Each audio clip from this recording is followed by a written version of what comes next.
É o Resenha? É o Resenha. Começando agora, 1h da tarde, toda sexta-feira. Beleza, galera boa de luta? Sejam bem-vindos a mais um programa. Um convidado especial, um comentarista da casa. E hoje a gente tem o prazer de receber aqui, eu e meu parceiro Carlão Barreto, temos o prazer de receber o professor Wagner Mota. Rapaz, vamos lá. O cara que veio do judô, professor de jiu-jitsu, coach de MMA, rapaz, professor de programação neurolinguística. Trocamos uma ideia no Se Liga. Sim, falei que viria. Não falou falei? que viria e está hoje aqui. Beleza, Wagner? Beleza. Maravilha. Prazer estar estar com o nosso papo. É isso. Beleza. Hoje o papo vai ser bom. Obrigado. Tudo jóia, Carlão? Tudo ótimo, sempre. Maravilha. Wagner, a gente tem muita coisa para trocar de ideia aqui, várias nuances da luta eu quero abordar com você, eu e o Carlão Barreto. Mas antes eu quero convidar você, que está em casa. Esse papo vai ser muito interessante para você curtir esse papo aqui, todos os outros resenhas que a gente faz aqui, todos os outros programas Se Liga, séries, documentários e, claro, para assistir a todos os eventos completos do Ultimate Fighting Championship, somente assinando a nossa plataforma. Está aqui o QR Code na tela para você apontar a câmera do seu smartphone, você cai na página de assinatura, R$ 24,90, o equivalente a R$ 24,90. Você assina o UFC Fight Pass para curtir todos esses eventos o ano inteirinho, inclusive lutas antigas, né? Toda a plataforma à sua disposição na palma da sua mão. Beleza? Tamo juntos? Vamos nessa, vamos pro nosso papo. Wagner, aqui é o seguinte, aqui no Resenha, a gente vai trocando ideia, vai fluindo o assunto. Geralmente eu começo perguntando aqui pros convidados, né? Como é que foi o início da trajetória, né? Há quantos anos você está nessa vida de arte marcial, Wagner? Desde os 10. Tenho 60 agora, estou há 50 anos. Comecei com judô. Começou com judô. E continuei abraçado, mas indo mais, pondo as costas no chão com tranquilidade. Tá certo. Pô, se você começou com 10 anos de idade, você é daquela fase áurea do judô, do Aurélio Miguel. Sim. Eu comecei aqui havia alguns grandes academias na época. Na época tinha Vila Sônia, o Palmeiras, a Lapa, eram grandes academias naquele momento e foi ali que eu comecei. Comecei no Palmeiras e... Você é corintiano, mas começou no Palmeiras, né? Isso dá problema. Tá querendo que tá mexendo em formigueira. Tá querendo tomar um ipom aqui. Não consigo. Essa não dá. Tem coisa que a gente vai mudar de crenças, vai mudar de um monte de coisa, mas de time não dá, né? Não Palmeirense dá. Desde o começo. Desde o começo. O Barbosinha é da tua geração? Ou é um pouco mais novo? Eu acho que é um pouco mais novo só. Um pouco mais novo. O Barbosinha também é craque do judô. Sim, né? se viveu no Japão, né? O Barbosa já foi além ainda, Sim. Né? Foi seleção. E aí, como é que você fez essa transição do judô para o jiu-jitsu, Wagner? Poxa, de uma certa forma foi até simples. O judô, eu comecei a me sentir inseguro. Na fase que eu me tornei adulto, eu não me tornei forte o suficiente, né? A pegada do judô é preponderante para a queda e para o desenvolvimento da luta. E eu não tinha essa força para suportar competitivamente o que tinha na época. Né? Então, ali eu comecei a ficar inseguro, comecei a ir para o treino e já ter medo. Já faixa preta? Já na marrom ali. Marrom, Ali eu dei a primeira pausa, aí eu dei uma pausa porque eu já não me sentia bem ainda. E aí, numa academia no Itaim Bibi, começam a modificar, na época ali eu estava trabalhando de personal trainer, e aí montaram um tatame no fundo da academia, na Horácio Laffer, na Training Club, 1991. E veio jiu-jitsu, vai vir o Marcelo Bering. Eu não sabia nada, não sabia o que era jiu-jitsu, não sabia que era Marcelo Bering, mas o Fernando Yamazaki, tradicional do judô, me conhecia. Pai do Mário. O irmão. Irmão do Mário Yamazaki. Irmão do Mário. Né? O Nando. E aí ele me conhecia e falou, Wagner, vem treinar. Putz, eu fui treinar e fui indo. Quando eu conheci o Marcelo mesmo, é que o Marcelo me cativou e falou, não, isso aqui é a melhor luta do mundo, e eu acreditei. Sim, aquilo explodiu a tua cabeça ali. Alegre, mudou minha vida. Marcelo Bering, através do jiu-jitsu, fez uma mudança na minha personalidade gigantesca. Em São Paulo, né, cara? Em São Paulo. Ele que trouxe, Carlão, o jiu-jitsu? Não, Não. O jiu-jitsu de São Paulo é bem antigo. Você vê japoneses e tal, dentro da história, na trajetória do jiu-jitsu é bem antigo. Existiam algumas escolas. Gastão, mas o que eu sinto, né? Em São Paulo, que eu falo com vários professores, a chegada do Marcelo Bering foi um divisor de águas para que o jiu-jitsu em São Paulo crescesse de uma forma exponencial. Sim, é verdade. Verdade. E aí, depois que você treinou com... O Fábio, Marcelo Você foi pro falece, Fábio, né? Aí eu já estava na faixa roxa, aí eu fui para o Fábio, sempre tive essa ideia de competir, né? Então, putz, olha que oportunidade, né? Veio o Marcelo Bering, depois veio Fábio Gurgel, falei, não, eu vou para lá. Aí treinei com o Fábio, eu me graduei marrom, aí houve uma cisão. Assim, o jiu-jitsu ele me deu tantas coisas que em 1996 eu tive uma lesão no joelho, falei, puxa, viver do corpo, você tem que estar preparado para essas coisas, e montei assim, não tinha ideia. Trouxe açaí. Em 1996, trouxe o açaí para São Paulo, montei o Bar Açaí na Faria Lima, e em 8 meses fiquei rico, foi uma loucura aquilo, o açaí. Então, o jiu-jitsu também me levou a isso, me trouxe ser empreendedor, né? Empresário, depois, né? Fica um nome bacana. E aí eu dei uma pausa. Quando eu voltei, teve uma cisão no Fábio e eu acompanhei essa cisão, né? Leozinho, Demian, Tererê, Teles. Aí que você conheceu, você ficou mais próximo do Demian? Por acaso, o Demian, quando o Demian foi fazer os primeiros treinos no Fábio, eu dei as primeiras aulas para ele. Por acaso foi isso. Ele chegou de azul, né, no Fábio Gurgel. E eu já estava de marrom dando aula. Entendi. Ali começou essa amizade, essa relação. E quando você viu o Demian ali de faixa azul, você já percebeu que ele tinha algo diferente? Ele já tinha algo diferente ali ou foi construído? Não, foi construindo. Acho que o que o Demian teve de diferente é que ele sabia para que ele queria o jiu-jitsu. Ele queria ir para o MMA. Já começou a treinar com foco. Ele já tinha foco. Apesar de ter sido um exímio lutador de jiu-jitsu esportivo, o foco dele já era para aplicar no MMA, né? Sim, se você perceber as técnicas que ele usava, eram técnicas que ele usou no MMA também. Né? Ele não avançou em laço, guarda-aranha, né? Guardas de lapela, coisas que não tem na luta do MMA. Talvez por isso ele tenha o jiu-jitsu tão afiado, tanto no kimono quanto no sem kimono ali, né? A coisa foi meio que paralela, né? Assim, a concentração do foco e concentração do Demian é uma coisa ímpar, né? Isso daí potencializou demais a evolução dele também. Conta pra gente essa história do foco e isso é importante. O Demian, cada lutador tem suas próprias características, né? Então,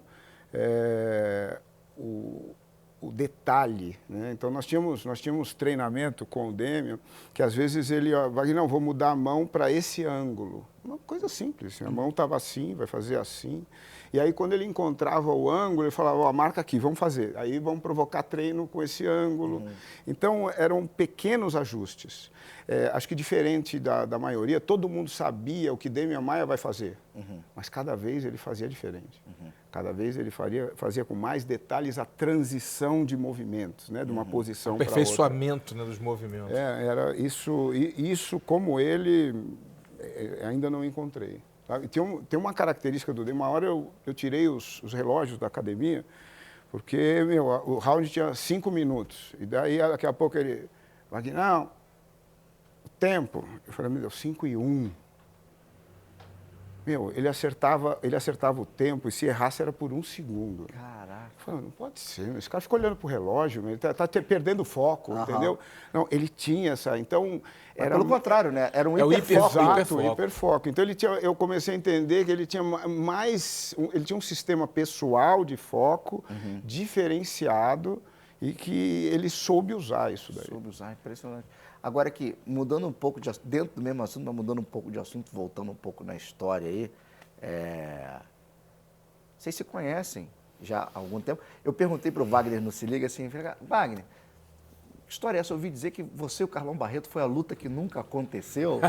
Como é que é essa história aí, Carlão? Porque nós éramos, somos, né, contemporâneos, né, aí das competições, só que quando houve começar o boom do jiu-jitsu, Rio, São Paulo e Manaus, obviamente, não, sempre rivalizavam. Né? O Rio de Janeiro sempre numa ponta e São Paulo começou a vir muito forte. Então veio uma galera de São Paulo muito bem treinada. Veio, não foi? Não, nem veio porque foi, na verdade. A gente não está no Rio. A cabeça do Rio. Foi para o Rio de Janeiro, né, competir lá, que as competições lá. E o Wagner era um desse grupo. Macaco, o Godoy. Eram caras que vinham competir sempre no Rio de Janeiro. Nem todos vinham. Porque ninguém não queria. Não vou no Rio de Janeiro, os carioca vão ganhar da gente, o juiz não vai roubar, aquela história toda. Mas eles vinham sempre se desafiar aqui. E sempre. Lá no Rio de Janeiro, perdão. Eu tô aqui, né? Como se estivesse no Rio de Janeiro. Lá no Rio, né? Então, óbvio, a gente, mesma categoria, mais ou menos a mesma categoria, que eu estava meio pesado, mas tinha o absoluto. Na categoria dele era meu companheiro, que era o Sérgio Ferrari. Que era a categoria de cima. Era de cima. Eu sou super pesado, né? Sempre fui super pesado. Que era a categoria do Sérgio Ferrari, que era que lutou com ele. E sempre o absoluto, mas a gente sempre não conseguia se encontrar ali. O Beto Godoy também era outro que rivalizava ali na época nas categorias, mas também nós nunca conseguimos nos encontrar. E logo depois eu parei de lutar. Eu parei precocemente. Porque o Vale Tudo caiu no meu colo e eu abracei o Vale Tudo. Então, minha carreira como lutador de jiu-jitsu interrompeu e eles continuaram competindo. Entendi. Agora ficou clara a situação, né? Que eu queria entender, que eu perguntei para ele, o Carlão já tinha me falado mais ou menos. Então, bacana. E aí, para eu entender, Wagner, você já competidor no judô, competidor no jiu-jitsu, como é que você faz essa migração, vira essa chave para ser treinador de jiu-jitsu aplicado ao MMA? Olha, naquele primeiro momento. Eu acho que essa é uma visão que o Demian, a gente vai ter que um dia perguntar para ele, sabe? Que eu fui treinar, bom, ele me assistiu sendo técnico e puxando os treinos competitivos da época da TT. Né? Então, nós tínhamos... Explica para ela o que é TT, para a galera que não sabe. É verdade. A TT quando teve a cisão na Aliança, né, saiu um grupo e esse grupo se transformou em 3 grupos. O Checkmate, Brasa e TT. Fernando Tererê e Eduardo Teles. E na academia TT é que se juntava o treino de competição de todos esse grupo. Então, esse grupo tinha mais de 30 lutadores medalhistas entre azul e preta do Mundial. Era o Dream Team, né? Então era um treino. Então o Demian, eu já puxava treino no Fábio, aí ele me assistiu puxando o treino lá, e ele achou que ele necessitava dessas características para acompanhá-lo. Mas logo de cara, falei para ele, preciso me informar, me capacitar, né? Preciso conhecer os centros de treinamento, os tipos de treinamento que estão tendo no mundo no momento, para a gente ir focando no caminho Demian Maia, né? Quem ele é, né? E trabalhar para Demian Maia. Então foi um trabalho bem focado. Eu acompanhei somente o Demian, era exclusivo dele. Entendi. E o que você viu nesses locais que você foi que te chamaram a atenção, que agregaram nesse teu trabalho? Primeiro, os métodos de treinamento, né? Então, como eles dividiam a semana de treinamento, você começava a ver isso, e assistindo na parte técnica, já para mim ficou claro a importância de nós termos uma parede para treinarmos. Né? Então, ficou claro que trocação, está todo mundo... Eu falava assim, né? Tem campeão mundial de trocação de todas as áreas. Tem campeão mundial da luta agarrada em todas as áreas. Mas na grade não existe campeão mundial. Então, esse é o diferencial do cage. É ali nosso ponto de mudança, né, em tudo que a gente está fazendo. Então, ali já percebi esse trabalho. Quando a gente ia numa academia, as paredes da academia eram colocados grades. E você ia treinar, se machucava, você não se dedicava ao treino da grade, porque ela machucava demais, né? O cotovelo, a cabeça, cortava, a mão, o dedo. Falei, não, vamos botar tatame na parede, vamos aprender a lidar com isso daí. Então, nosso treino praticamente... tecnicamente era encurralar, entrar e pressionar na grade. Né? Então treinávamos muito isso. A partir da grade, pegar as costas, botar para baixo e o que vocês assistiram. Você me falou uma coisa que eu queria compartilhar aqui com o Carlão. uma visão muito bacana. De repente, o professor com uma larga experiência né, tem esse conceito. Ele me falou uma coisa, Carlão, que eles começaram a trabalhar na grade como se fosse o chão, só que com os pés no chão. Na grade você está em pé. E assim, se a gente no jiu-jitsu, por cima, o que a gente faz? A gente passa a guarda, pega as costas. Começou a passar a guarda em pé. Olha que curioso. Interessante. E faz todo sentido. Porque como as costas estão... a gente pensava o seguinte, tudo isso aqui é tatame. Afinal, era tatame. Sim. Tudo isso é tatame. Era o chão em pé. Exato. Tudo isso é tatame. As costas quando está lá e as costas quando está aqui, o que eu vou fazer? A mesma coisa. Então, você começa a treinar uma coisa só. Né? Esse era outro como potencial fosse uma extensão, do treino. né? Como se fosse uma extensão. Está treinando jiu-jitsu o tempo todo. Sim. Né? Só que tem que aprender, claro, técnicas, fomos ao wrestling, né? Aprender sobre botar para baixo. Né? Então, isso era essencial também. Né? O Damian treinou muito lá em New Jersey, né? Nas Jersey, escolas de wrestling lá, né? O lance é que nessa passagem de guarda em pé, você está nas costas, né? Você não vai para 100 quilos. Exato. Você já vai para as costas do cara, né? Exatamente. Mas você não acha, Wagner, que um ponto diferencial seu, né, no caso como coach, e obviamente do Damian também, que teve essa absorção, essa inteligência de ver você como uma possibilidade de um bom treinador de jiu-jitsu aplicado ao MMA, né? Foi a defesa pessoal do jiu-jitsu? O fato do Fábio Gurgel ter essa coluna vertebral muito bem sólida da defesa pessoal, você acha que isso não facilitou muito para a adaptação para o MMA? Sem dúvida. Durante muitos anos, eu ia para as demonstrações, assim, das experiências que eu tive, o papa de defesa pessoal era o Silvio Bering. Sim. Silvio... Até hoje tem um trabalho fora de lindo, série. né? Então, eu era o grandão que vai bater e que apanha. Então, eu fui durante muito tempo nas demonstrações e então eu estava já familiarizado com aquilo. Quando a gente entrou no jiu-jitsu, o foco não era competir, né? Era você aprender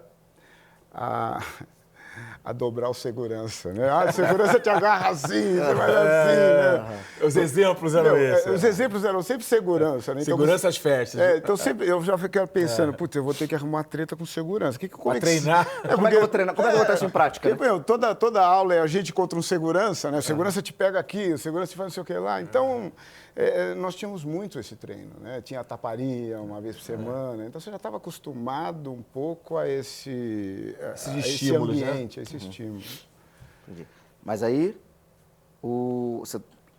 Então, estou falando disso. A defesa pessoal sem dúvida Sim, nenhuma, que agregou na luta do Damian. É a raiz de perfeito. tudo isso. Se você for pegar a finalização que ele faz contra o Sonnen, é defesa pessoal pura. Ele dá uma joelhada, o Sonnen põe o quadril para trás, ele dá a queda e o Sonnen ainda entra no triângulo, né? Foi assim, perfeito o movimento. Sim. Mas aquela foi um exercício de defesa pessoal. Eu lembro que o Marcelo Alonso, nosso amigo Marcelo Alonso, ele sempre tocava nessa tecla. Pelo menos eu não sei se você já falava isso junto com ele ou na mesma época, ele falava disso. Cara, o jiu-jitsu, a luta do jiu-jitsu do Damian no MMA, no UFC, tem base na defesa pessoal. Na defesa pessoal. Acho que você levantou essa bola por conta desse debate que existia.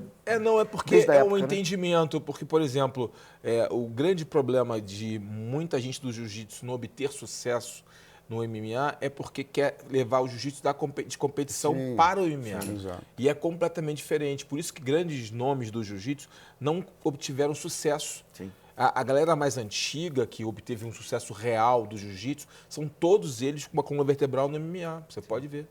Todos Na defesa pessoal. Da defesa pessoal, pessoal. Todos eles. Que obtiveram sucesso, tinham a coluna vertebral. O vale tudo era nosso objetivo. Era nosso objetivo. Essa é a realidade. Sim. A diferença que eu percebo, vocês me digam se eu estiver errado, é que na tua época, por exemplo, Carlão, fazia-se muito guarda ainda. Hoje em dia, não tem muito esse trabalho de guarda Porque a guarda era importante para a defesa pessoal. Sim. Você podia cair no chão, na festa. E você tinha que saber defender a guarda, se bloquear, defender. Que é o nosso diferencial. É o nosso diferencial. A guarda é o grande segredo. Mas hoje em dia não tem muito essa Não coisa tem, de porque os caras guardeiro fechado. pararam de aprender a guarda real, a guarda aplicada ao MMA, que é a guarda de defesa pessoal. Começaram a inventar as guardas, não inventar, mas o desenvolvimento do jiu-jitsu esportivo acabou fazendo com que aquela guarda mais básica ficasse obsoleta em termos de competição. Assim, uma coisa clara, né, no MMA, o cara não quer passar a guarda. O lutador de MMA que está por cima, ele está ganhando. Ele que está Ele ganhando. não precisa passar a guarda. Então, só que nós tínhamos 2 tipos de guarda que você prende o cara caso ele queira levantar. Porque se ele levantar, nós temos que levantar. Né? Então, você só tem a guarda fechada e a meia guarda fechada. Porque se você fizer meia guarda fazendo escudo, o cara põe a mão no escudo e levanta e vai embora. Né? Então, nós tínhamos que optar por uma dessas. O que ficou claro é que a meia guarda era a melhor guarda para nós trabalharmos, tanto quanto para raspar, quanto para o cara não ter os 2 braços para bater. Sim. Porque se ele, eu estou defendendo para não bater, o outro, se ele levantar, esgrimo e pronto, ganhamos o jogo. Foi para as costas. Exato. Então, esse ficou o nosso foco.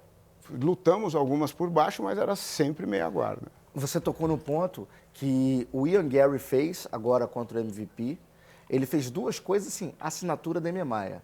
Foi aquela passagem para as costas na grade e a outra chamada para meia já rodando, passando no pé. Que o Demian também gostava muito de fazer. Ele tentou, ele deu o bote ali. Sim. Pareceu que ele caiu de bobeira. Não, ele caiu fazendo a meia. Muita personalidade também do Gary, né? Chamar na meia ali para rodar para o pé ali. E fez com que o grappling fez com que ele ganhasse a luta contra o Michael Venom Page. Agora, o Wagner, como é que chegou essa história de programação neurolinguística para a luta? Foi nessas suas visitas nesses locais?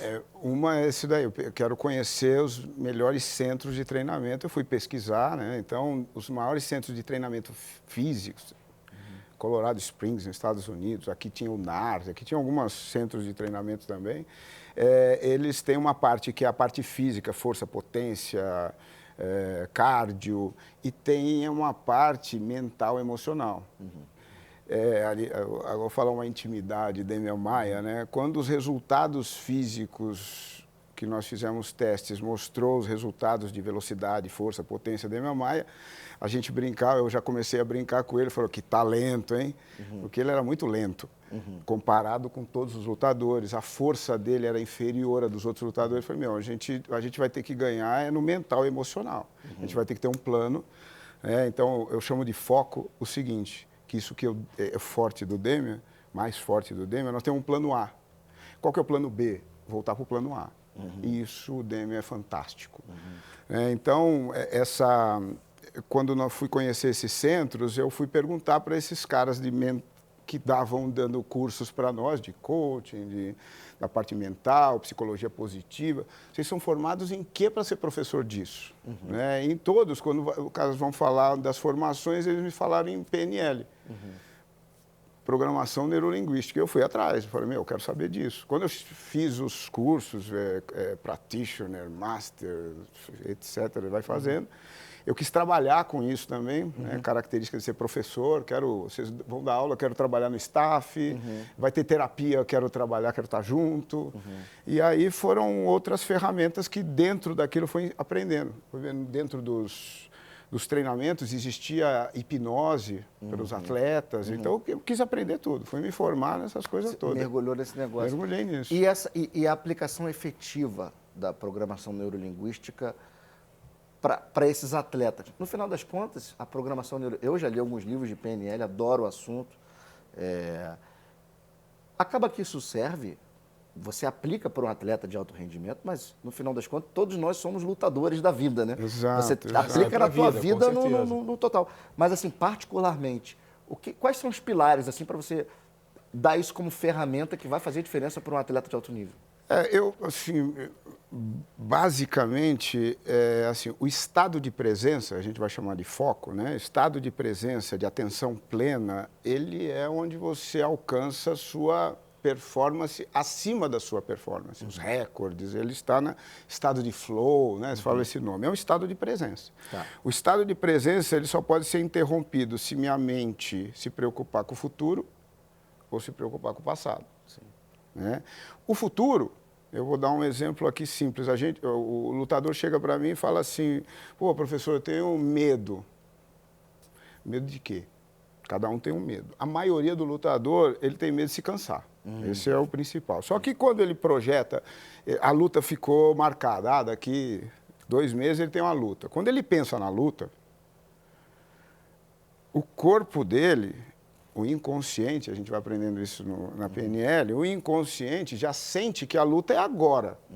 E já prepara o seu corpo, nós temos algumas programações, por isso programação neurolinguística, nós temos algumas programações neurais, em que você pensou em algo, o corpo automaticamente já se prepara para aquilo. É aquele calafrio, aquele arrepio? Então, isso é arrepio, adrenalina, tanto que for. O que o corpo está fazendo? O corpo está se preparando para ficar mais rápido, mais forte, as sensações dos seus sentidos ficarem mais aguçados, seu limiar de dor. Você está pronto para lutar com um tigre. A programação Sapiens.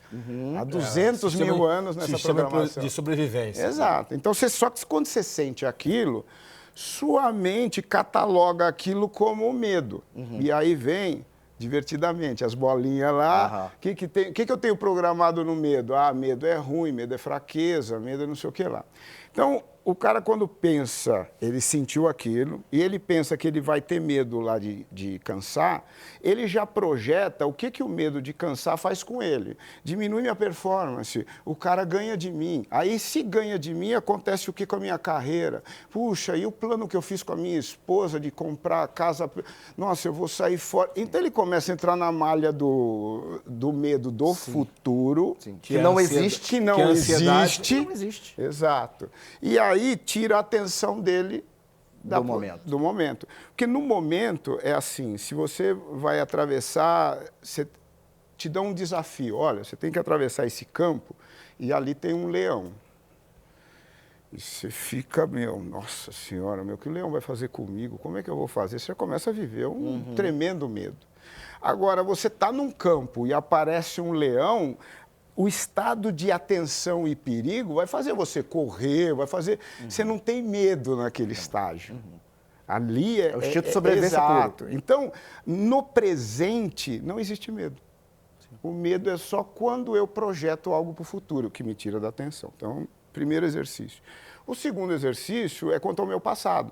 Então, quanto ao meu passado, você tem cobranças, frustrações, você tem programas instalados pela sua puxa, desde da gestação da sua mãe, que te influencia a tomar decisões com alguns gatilhos que acontecem e você não sabe. É um exemplo bobo, mas... Você está lá com 3 anos, vocês vão ver com os filhos de vocês, já deve ter acontecido isso, você vai na casa de alguém e aí o filho vê ali uma escada e já quer subir, você com aquele amor medroso, você chega e fala assim, filho, não sobe lá, lá em cima está escuro. E você já, poxa, já deu um meu pai chegou, que me ama, que me protege, chegou e falou assim, escuro, eu não posso ir que tenho... O que eu vou pensar com aquela idade? Né? Não sei, uma aranha gigante, o dragão de Komodo, lá sei, qualquer coisa. E aí você está no teu dia a dia, talvez você não durma de luz apagada. Talvez você vá num ambiente escuro e você fala, nossa, eu não estou me sentindo bem. Um detalhezinho, uma sementinha plantada lá atrás. Imagina quantos outros. Esse foi um exemplo bobo. Imagina exemplos mais sérios. Não, quando teu pai e tua mãe falam muitas vezes... Às vezes na ira, e acontece, você esquece isso que não serve para você. Eu quero ser jogador de futebol. Pô, esquece isso, você não tem jeito para isso. Pronto. Ali já está implantado um drive de negação, que você não é capaz de fazer aquilo. Sim. E aquilo acaba com o teu talento. Nós demos aula no Colégio Objetivo durante 6 anos, levando a PNL, você e sua esposa. E nosso filho junto também. Né? Nosso filho fez PNL aos 14 anos de idade. Que legal. Foi uma experiência interessante até. E aí, ali com os jovens, eu acompanhei várias coisas. E um deles era um exímio jogador de futebol. Ele foi fazer um teste no clube e quando acabou o teste, ele chegou para o técnico lá e falou, e aí? O cara falou, você não vai ser um Cristiano Ronaldo. E o moleque desistiu ali. Ele não entendeu que... Não foi explicado, você não vai ser mesmo o Cristiano Ronaldo, você vai ser você. Sim. Né? E você pode ser... Você. E maior que o Cristiano Ronaldo também, né? Mas você vai ser você. Mas do jeito que falou, você não serve. Cimentou o sonho do moleque. Porque... É sutil. É sutil. E as pessoas têm um problema sério de querer medir o outro pela comparação. que é o grande problema da sociedade atual, a Não, comparação, que acaba, ceifa sonhos. E a gente faz isso às vezes sem querer. Sem com querer, gente não, que a mas gente sempre ama. sem querer. É Às vezes com por o próprio amor. filho. Não, do jeito por que eu amor. Ó, fulano, seu irmão come tudo. Você também tem que comer. Às vezes ele não tá É por com amor, fome. é por amor. Não, Aí você cria um gatilho lá na frente horrível. É o que eu ignorância, chamo né? Você de ignora amor medroso. Nós temos o amor, só que nós temos os nossos medos. Quantas crianças estão morrendo de medo de tomar a injeção? Acho que veio de onde? Lógico. Sem dúvida. Né? Filho, cuidado, vai ser só uma formiguinha. Não vai ser, pronto. Ou cria uma historinha para a criança tomar a injeção. Pô, Pô, entendeu? Aquilo dói, então isso é ruim. Aí começa Sim, associativo, né? Caraca, são sutilezas. Isso é pra luta, sutilezas, cara, são pro dia a dia. sutilezas. Não, pra tudo. Você Não, cuida pra de tudo, lutadores, pra né? tudo. E uma coisa que eu senti muito na minha experiência. Carlão, eu cuido de pessoas. Sim, perfeito. Esse é o E principal. aí, vários lutadores com vários problemas, né? Vários garotos com problemas realmente de capacidade. Eles não tinham esse senso de capacidade, eles achavam que não eram capazes, que é um problema sério. Não sabiam quem era, o problema de identidade, que é um dos problemas mais graves que existem na sociedade. As pessoas não sabem quem é, então eu posso ser qualquer coisa, eu posso aceitar ser qualquer coisa que me falem que eu sou. Então, se você fala que eu sou isso, eu aceito aquilo por não saber realmente quem eu sou. Então, são problemas muito sérios que a PNL, o trabalho psicológico, terapeutas, fazem você se enxergar e se descobrir. E como é que você, dentro desse universo aí, que é um negócio muito interessante, que eu vi isso muito no jiu-jitsu, esse universo do casca grossa. Como é que é? Esse cara casca Casca grossa. O Davidson Figueiredo adora fala isso. Desse universo casca grossa, como é que você conseguiu implementar isso na cabeça dos atletas? Puxa, essa é boa essa pergunta, né? Essa ideia de... Quando o MMA começou, você tinha essa visão de você precisa ter coragem para enfrentar aquilo, né? O vale tudo, né? Você precisa ser casca grossa. Hoje a gente vê que está cheio, né? No negócio não é esse casca grossa. Você precisa ser inteligente dentro daquela situação desconfortável e violenta que está acontecendo. Né? Então, apesar... o que fica claro é que qualquer um que praticar arte marcial vai ver que a grande luta é com ele mesmo. Então, como a pessoa já identificou que a grande luta é com ele mesmo e já identificou que se treinar vai se desenvolver, então é fazer sentido ao lutador. Faz sentido, pergunta simples, você acha que as emoções, elas interferem na sua performance? Se sim, se faz sentido para você, precisamos treinar esse estado. Porque o que às vezes o que o lutador casca grossa acreditava é que na hora da luta, na hora da minha necessidade, eu vou ter concentração. Então, eu sou faixa preta de jiu-jitsu e acho que sou faixa preta de concentração. Sou faixa preta de resiliência, sou faixa preta das necessidades de foco, de atenção. Isso precisa ser treinado todos os dias. Então, é como aproveitar o treino físico, técnico, as dinâmicas de desconforto, de competitivas, com a mentalidade que você está tomando decisões ali no treino. Primeiro, você se reconhecer, conhecer como você atua, como você age, como você escolhe, e daí ver quais são as melhores escolhas que te dão melhor performance. Então, é no treinar. Então, fazer sentido para o lutador é muito simples. Duas coisas. Uma, que ele sabe que ele tem uma luta interior. A outra, ele sabe que treinar desenvolve. Eu falei treinar pessoas, porque isso ele tem que fazer na vida dele como um todo. Porque ele começa a entender que a emoção, na relação, por exemplo, que ele tiver com a esposa, com o filho, vai interferir na performance dele. Então você acha que o cara que... Desculpa, pode concluir. Pode falar, não, é isso aí. Não, porque eu queria pegar esse teu gancho, cara. Sabe o que eu lembrei? Você falou de emoção interferir? O Poatan. O Poatan é um cara que parece que ele não está sentindo absolutamente nada. Pelo menos é o que transparece. Sim. Aquela cara de pedra ali, do jeito que ele começa, ele luta, ele termina. Pô, contra o Prochazka, ele nocauteou o Prochazka, saiu assim, foi ver se o Prochazka estava bem. Sim, você vê que é um cara gelado. o não sentir faz parte dessa concentração no momento presente? Eu acho que, assim, a gente não tem como não sentir, Sim, né? sim, então, sim. vou dar um exemplo. Eu estou exagerando aqui. Não, mas é uma maneira de falar também, é normal. A gente fala assim, controle emocional. A gente não controla a emoção. A gente, apesar de estar emocionado, o que eu posso controlar? As ações que eu vou fazer. Tá, as administrar decisões. aquilo, né? Exato, administrar. Apesar daquilo, qual a decisão que eu vou fazer? Então, eu estou extremamente nervoso com meu filho, que palavras eu vou largar? É um golpe. Sim. Né? É a mesma coisa que nós vamos ter na luta. Apesar do que eu estou sentindo, como é que eu vou tomar minhas decisões? Eu acho que algumas pessoas, o Caio, né, que eu convivo diretamente, ele treina isso, né? Nós começamos um treino bem forte num ADCC, e aí ele foi praticando. Hoje ele entra nesse estado para a luta. De mindfulness, de momento presente ali? De estado de atenção plena. É um estado, por mais que a gente queira chegar nele, você vai perdendo, você vai tirando as influências do que você chama de emoções negativas, e aquilo que você chama de positivo, ela também vai diminuindo. A euforia não vai te tirar do teu caminho, você não vai ficar tão alegre porque você venceu. Entendeu? Sim. Então, Sim. quando o cara acabou, ele começa a luta de um jeito e acabou do jeito, porque aquele é o estado emocional dele de plenitude. Perfeito. Então, E ali vai te levar a uma Isso. performance extraordinária. Então, as características dessas pessoas apesar da derrota, apesar da vitória, o cara tá igual. Entendi. É o Fedor Emelianenko, por exemplo. Por exemplo. Você falou do Caio, você está falando do Caio Borralho. Caio Borralho. Hoje você é o head coach de jiu-jitsu, de grappling, da Fight sim, Nerds. sim. Sim. E o Caio é um cara que...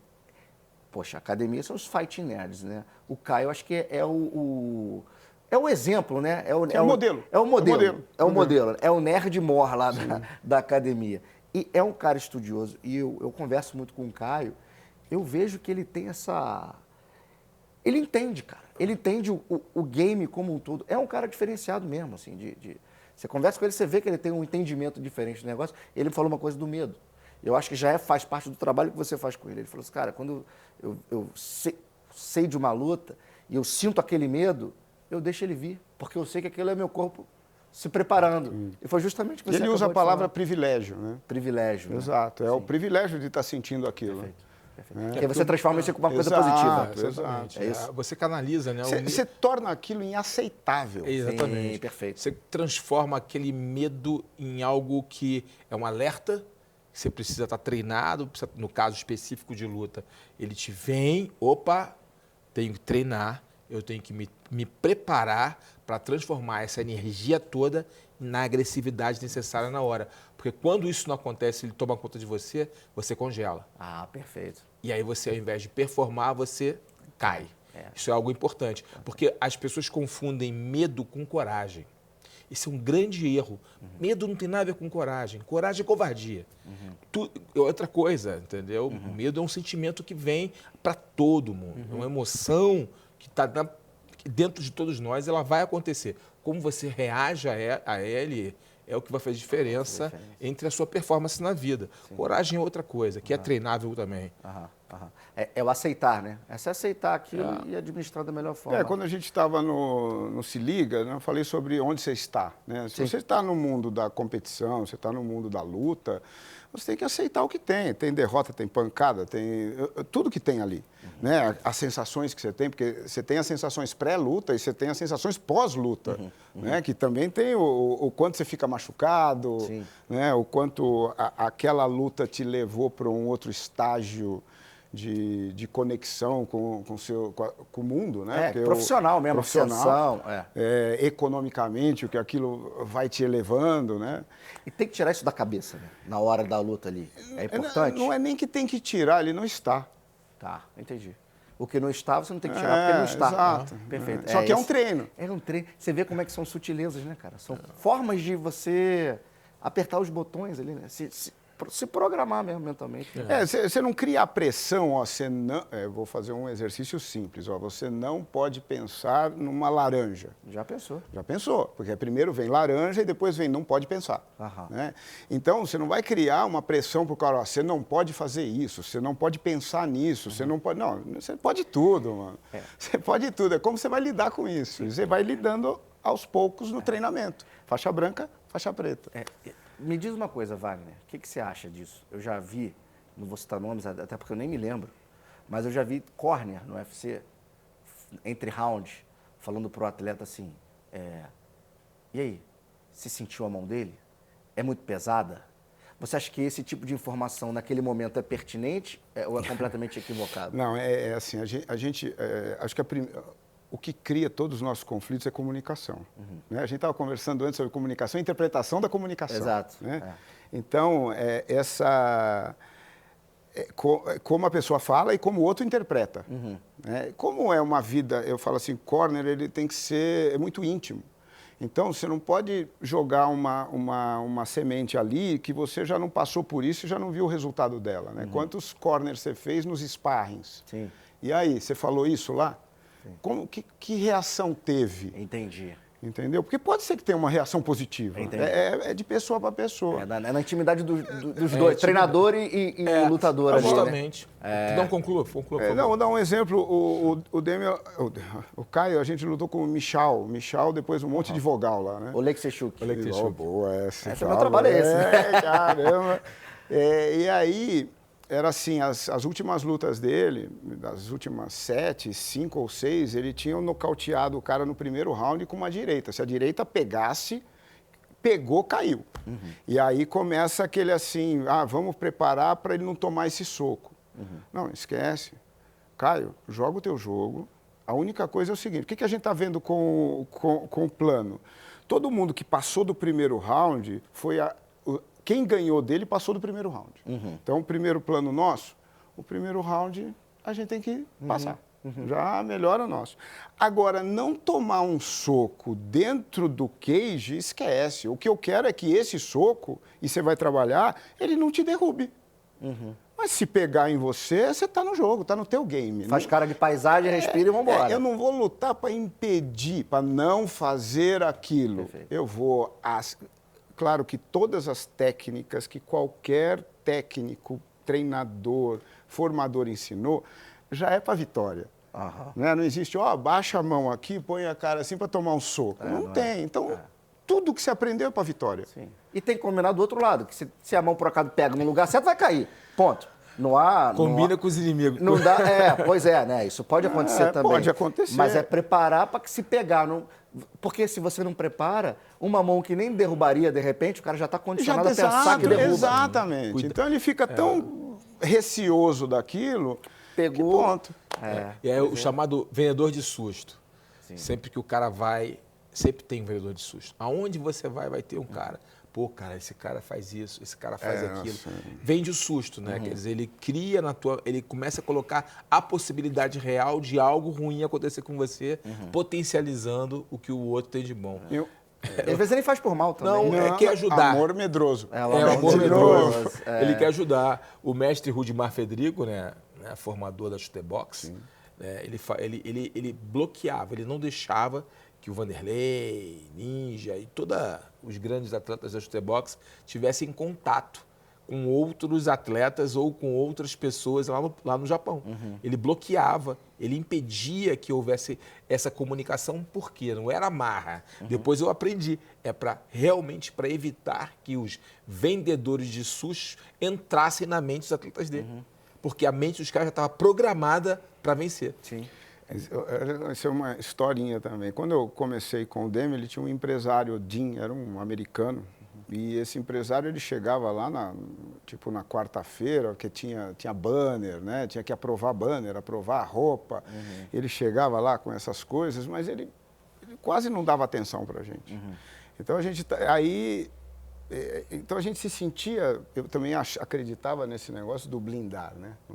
Não vamos ficar dando muita atenção, porque todo mundo quer bem e vai dar, faz isso, faz aquilo, aquele adversário é isso. Então a gente vivia sem, não teve totalmente blindado. Quando a gente está indo para a entrada do cage... De qual luta? De qual luta? Acho que antes do Santiago, deixa eu ver. Talvez o Santiago, não lembro. Santiago. Já no 8-4. Santiago. No 8-4. Quem é Santiago? Qual luta do...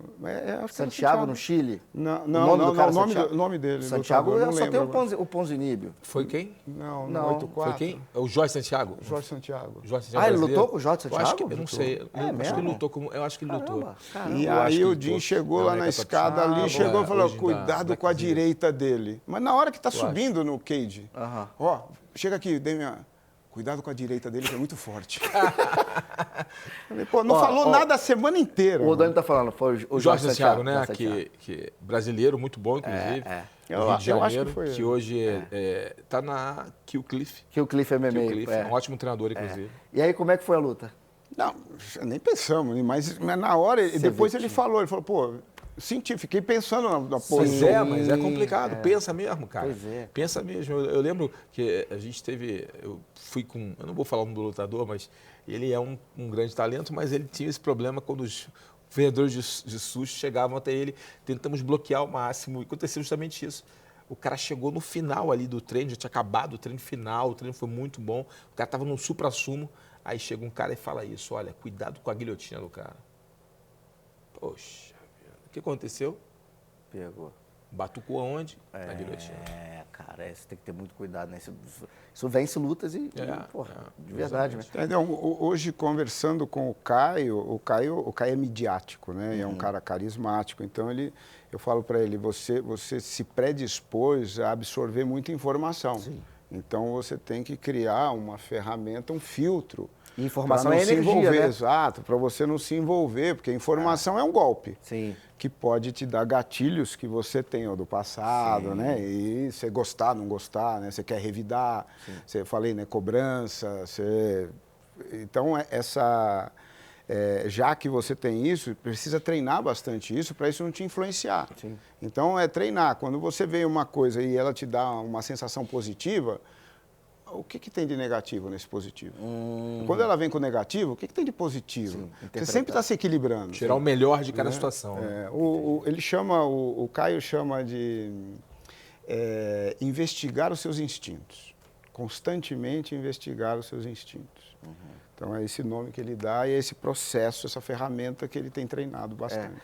Eu vejo que ele é um cara que está sempre com uma postura altiva assim, para as coisas, né? Sem ser arrogante. Sim, Ele consegue administrar bem quando vem algumas perguntas até um tanto enviesadas assim, ele tem essa inteligência de responder muito bem.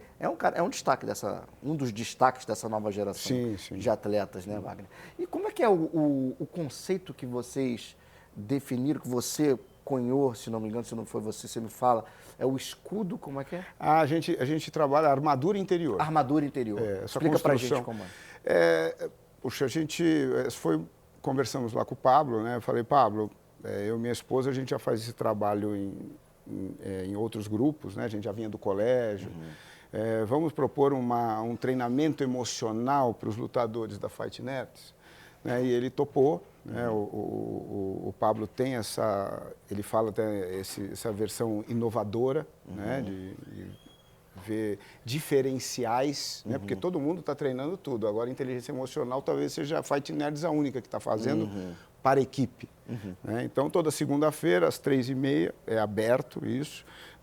Eu, minha esposa, nós damos um treinamento para eles entenderem. A primeira coisa é entender a ferramenta que você tem. Né? Imagina que seu corpo, sua mente é um celular. Quantos softwares já vem instalados? Você usa todos? Como eles usam? Né? Agora há pouco você falou sobre o congelamento. Né? Nosso cérebro ele tem uma história. Cérebro, nessa evolução do planeta, ele tem uma história. O primeiro cérebro que aparece é o reptiliano, que eles chamam de amígdala. Né? Então, esse cérebro ele tem milhões de anos. Aí vem o mamífero, que trouxe mais uma evolução para o cérebro. Trouxe o cérebro límbico, que são as emoções. Né? Aí depois vem o neocórtex, vem o nosso. Então, nós já temos uma construção cerebral. E primeiro, o cérebro, a função dele é foge, ataca ou paralisa. Então, ele tem um estímulo réptil, ele vai ocorrer, atacar, paralisar. Então, isso é automático. Se você não tomar uma decisão para fazer, ele vai tomar uma dessas, ou você vai paralisar. E é automático. Você pode acontecer, está em pânico, você não está treinado para aquilo, endurece, congela. Então, entender, nós damos uma aula para entender as ferramentas como são, entender as programações, vamos conversar com os seus familiares, rever como é que estão as crenças que você tem sobre você mesmo, sobre a vida, né? E aí, exercícios práticos para ter todo dia no treino, para ter durante a aula. E é uma construção, né? Sim. É uma construção sem fim. Sem fim e acaba que para esses atletas que talvez nunca tenham tido esse mergulho interior, é uma puta ferramenta de autoconhecimento no final das contas, né? É uma ferramenta de relacionamento intrapessoal e interpessoal. Porque para administrar aquele clima ali, fica meio que todo mundo na mesma sintonia, né? Sim. Pelo menos esse é o intuito, né? E lá a gente fala, traga a sua esposa, namorada, quem você quiser, quem você convive, né? Porque você tem que mudar o âmbito de convivência, né? Sim. E você acha que... Vou fazer uma pergunta até um tanto retórica aqui, mas... Você acha que esse é, talvez, não sei se o diferencial, mas um dos diferenciais, e quais são eles, na tua opinião, do sucesso que a equipe vem atingindo dentro do... Principalmente, não só no UFC, porque a galera tá tirando onda também, tá lutando bem demais em diversos outros eventos, né, que não estão talvez tão em voga como o UFC, mas tem o Centurion, a galera tá bem demais, tem LFA, vai vir Contender agora. Sim. Você acha que esse é um diferencial? O que você aponta assim como diferencial ali, Wagner? Eu acho que vamos trazer o tal da lei da atração, né? Primeiro, acho que o ambiente que foi criado, primeiro com o Caio, com o Pablo, com o Murata, com o Rodrigo, com o pessoal que já tinha origem ali na Combate Clube. Já temos um modelo, né? Então, alguns, o Caio, o Ícaro, o Jair, o Rômulo, já eram caras que treinavam conosco lá no Demian Maia. Tá. Então, já, de novo, vem a raiz do ambiente Demian Maia, né, que nós tínhamos. Então, Um DNA. O DNA já começa dali. Quando vai para Fight Nerds, aí esse grupo começa a atrair outros, porque a gente tem uma liberdade de... Quando a gente fala nerds, a gente quer aprender, a gente olha o adversário com admiração do conteúdo que ele pode trazer para nós, e não como rivalidade. Então, isso já é uma coisa diferente. Exato. Sim, Então, isso já é um ponto de vista diferente. Então, nós somos uma academia que ressalta a qualidade dos outros e, vai lá aprender. Né? E o Caio foi dando essas demonstrações. Ele foi já treinar com caras que provavelmente a gente vai lutar. Sem dúvida. Né? E com todo, não só o respeito, de novo, a admiração do que eu posso absorver com isso. Cara, mas isso é muito do americano. O americano tem essa capacidade. É engraçado isso que você falando me remeteu lá atrás, na década de 90, quando eu comecei a lutando, e eu comecei a ir para os Estados Unidos, e foi quando virou minha chave em relação justamente a essa visão. Eles vão treinar com possíveis rivais. Isso vem do wrestling e do judô. Sim. De você misturar O treinos. wrestling foi a nossa maior escola. O wrestling e o judô fazem isso. Os caras vão seleção tal, vão lutar com a seleção tal, treina, faz camps e 2 meses depois estão se encontrando em campeonatos mundiais, em Olimpíada. Essa mentalidade de você não é meu inimigo, mas eu quero compartilhar com você o conhecimento, e o que vai acontecer na luta vai depender de como você usa o que você aprendeu. Sim.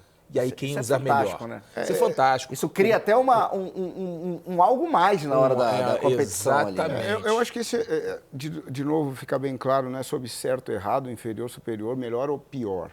Né? Você tem 2 escolas de academia, de formação. Né? Academia é uma formação. Uma é a escola, você vai treinar aqui, você vai ficar fechado nesse grupo, não vai ter outro estímulo, você vai se focar aqui e nós vamos ter essa receita. E nós temos uma outra escola que está aberta a outros conhecimentos que vão interferir até nas nossas próprias ideias, crenças sobre aquilo. Então, essa é a proposta da Fight Nerds. Então, a Fight Nerds, quando você chega lá, você não tem o coach obrigatório. Ah, não, você chegou lá, não, o Pablo vai ser seu head coach. É quase um coworking ali, né? Exato. Você vai chegar aqui, você vai se interagir e você está se sentindo bem. É um desse grupo aqui. Como é que vai ser? Você vai formar o seu grupo. Ah, eu quero ir para os Estados Unidos, eu quero ir não sei quanto, eu quero treinar em outro... Vai lá e traz aí o que for, e manda ver. Vai lá e ensina pra gente aqui. Posso dar um exemplo de um olhar de fora? Sim. Eu que tenho estado bastante lá na academia, eu vi isso acontecer com o Ruf. O Ruf, lá a equipe, ele trouxe o Alexandre, que já tinha treinado ele para puxar as manoplas do jeito que ele gosta, do jeito que ele faz ali. Então você vê que era mais um cara de fora, ali dentro, fazendo parte do grupo, somando com o negócio, sendo aceito. E aí, às vezes, eu vou para treinar o boxe e antes do boxe tá rolando aquele treino de grade brabo lá do Flávio, né, do Flávio Álvaro. Sim. E aí, muitas vezes eu tô por ali, tô na beira do tatame, entro no tatame, falo com a galera e vejo o treino. Tá rolando o treino, mas tá rolando um outro destacado aqui e os outros estão tirando uma dúvida aqui e, cara, um vai agregando no outro e eu cheguei para ver e o Flávio fala, pô, quer ver? André, vem cá. E já me bota ali, mostra pro Jean que ele tava fazendo. Sabe, é uma interação muito bacana. Eu já frequentei várias academias. Eu nunca tinha visto isso acontecer. E é realmente, só para ilustrar isso que você está falando. Sim, uma coisa, né? Eu já vim com 12 anos de Demian Maia, mais um bocado de Caio. De repente eu vi os movimentos do Ruf na grade. Eu falei, Ruf, me ensina aí. Quero aprender sobre isso. Porque a movimentação que eu vi na grade dele, eu nunca vi. Até ele teve que se concentrar para poder ensinar, porque às vezes é tão natural que você não sabe fazer isso. Adaptou para o corpo dele. E aí já me modificou as crenças que eu tinha. Eu falei, é incrível o que você faz. Não, e às vezes você, com a tua experiência, você vai pensar numa coisa, às vezes antes de dormir, lembrar o que o Ruf fez. Fala, o Ruf pode fazer isso, Ruf. Bota isso aqui no teu jogo para você ver. Aí ele vai falar, caraca, melhorou ainda mais do que eu já fazia bem. É o estímulo, né? Você fazer as cabeças pensarem, né? Por exemplo, a American Top Team, né? Que é uma academia, talvez a maior do mundo hoje, na atualidade. É assim, né? São vários treinadores, várias pessoas treinando, vários lutadores renomados. E obviamente que é o que eles falam, que eles estão passando, eles olham um treino de um outro e absorvem aquilo, aprendem, treinam aquilo ali. E são vários grupos treinando e se aperfeiçoando. Isso aí que é o grande X da questão, digamos assim. É o pulo do gato. O pulo do gato para a evolução. Pois é. E você, além de hoje ser head coach da Fight Nerds, você tem um trabalho também na Dream Art, está treinando a galera braba do jiu-jitsu, né? Sim, essa foi um convite, obrigado, Isaac Baense, né? Após a luta do Caio, o Isaac estava mirando ir para o UFC, né? Não vou falar em MMA, o sonho não, a realidade que ele acredita que ele está se preparando é para ir para o UFC. E aí ele falou, poxa, jiu-jitsu... trabalhou com o Demian, está trabalhando com o Caio, ele veio conversar comigo. Né? Aí nós começamos a falar, a gente precisa criar uma cultura dentro da Dream Art, porque a Dream Art ela tem uma cultura de kimono. Certo. Então, primeiro nós vamos ter que criar uma cultura do no-gi. Né? E a partir do no-gi, paredes, né? E vamos começar a cultura do MMA. Então, essa está sendo... Eu não consigo, nem consigo abandonar o que eu acredito sobre jiu-jitsu. Né? Então, a proposta de levar o jiu-jitsu, o representante do jiu-jitsu, como foi o Demian, um representante do jiu-jitsu no UFC, isso me estimula demais. Né? Esse é o meu entusiasmo. Esse é o meu entusiasmo. Isso que te motiva de estar lá, de transformar esse rapaz que é um talento e forte pra caramba. Né? E nós temos o jiu-jitsu tem uma mensagem. Né? Quando eu vou dar palestras, tal, uma das coisas que eu falo, nós fomos o menos violento, mas nem por isso fomos o menos eficaz. Exatamente. Né? Mas, com certeza, nós fomos o menos violento dentro dessa estrutura violenta que é essa luta. Perfeito. E você está treinando a Ana Rodrigues também? Aí é a equipe toda, a Ana também. Nós temos o ADCC agora em agosto, né? Entendi. Você treina a equipe, você é um dos treinadores da Dream Art. Isso, no no-gi sou eu. Nogueira, você e o menino, o Isaac, em particular, para o UFC. Para o UFC. Ah, que legal, cara. E você já está na Dream Art, já faz quase um ano, né, Wagner? É novembro, começou em novembro. Novembro, né? Metade, Novembro do meio ano passado. ano. Pô, mas passa assim, né, cara? Sim, estamos sim. agora aí, É extremamente agosto. desafiador e dando continuidade, né? É um projeto Jiu-jitsu. inovador, né? Bem interessante o projeto da Dream Art, né? E como projeto, né? Projeto social. Projeto social, né, cara? Né? Que é muito legal. Dar essa oportunidade de estrutura e condição técnica, né? Para treinar. Né? Sensacional. Wagner, se deixasse, a gente ficava aqui Batendo 3, aqui. 4, 5 horas Resenhando falando, aqui. tem muita coisa. Que bom. Uma última coisa que eu quero te perguntar, que é vai lá. uma dúvida minha, Fala. e muito se fala disso, mas eu nunca tive uma conversa assim direta com um cara que entende desses dois mundos, né? Da mente e da arte marcial e que aplica tão bem. Quantos por cento, pergunta de vestibular, nem sei se tem resposta. Quantos por cento desse jogo, da luta, é o mental ou é o físico? Dá para responder isso de forma... Puxa, assim, pela minha experiência, toda. 100%. 100%. Não tem, no mínimo, você tem que ter motivação para treinar. Né? Tudo começa aqui. Tudo começa no seu plano, na sua motivação, nessa disciplina do que você... Porque quando você faz uma escolha, todas as outras você deixou de lado. Certo. Né? O quanto você está abandonando, como isso daqui interfere na tua vida. Né? E isso, quando eu chego para os lutadores, eu falo assim, você quer isso para quê? Ah, eu quero para ter condição econômica, ajudar minha mãe, não sei o quê, para quê? Ah, para que eu tenha segurança, dê segurança à minha família, para quê? Até que no final ele chega assim, para ser feliz ou para ficar em paz. Então, a gente está procurando um sentimento. Certo. Eu preciso de um sentimento. Então, o sentimento é que vai me levar a sentimento. Só que eu vou ter que ter ação para isso. Então, todo o estado mental e emocional, né, até que se você for louco, não vai, né, se você não tiver a inteligência para captar aquilo ali, nem vai entrar no filtro daquilo ali. Né? Então, eu acho total é mental e emocional e a consequência é a física. Entendi. Sem dúvida. E um ponto importante só para corroborar o que você falou, muitas vezes o lutador, quando você faz perguntas para ele te dá respostas que ele mesmo entende que aquilo não é para ele. E ele vai para outro caminho. Então, as perguntas são muito importantes. Muitas vezes nós temos medo de perguntar para o cara para não ofender.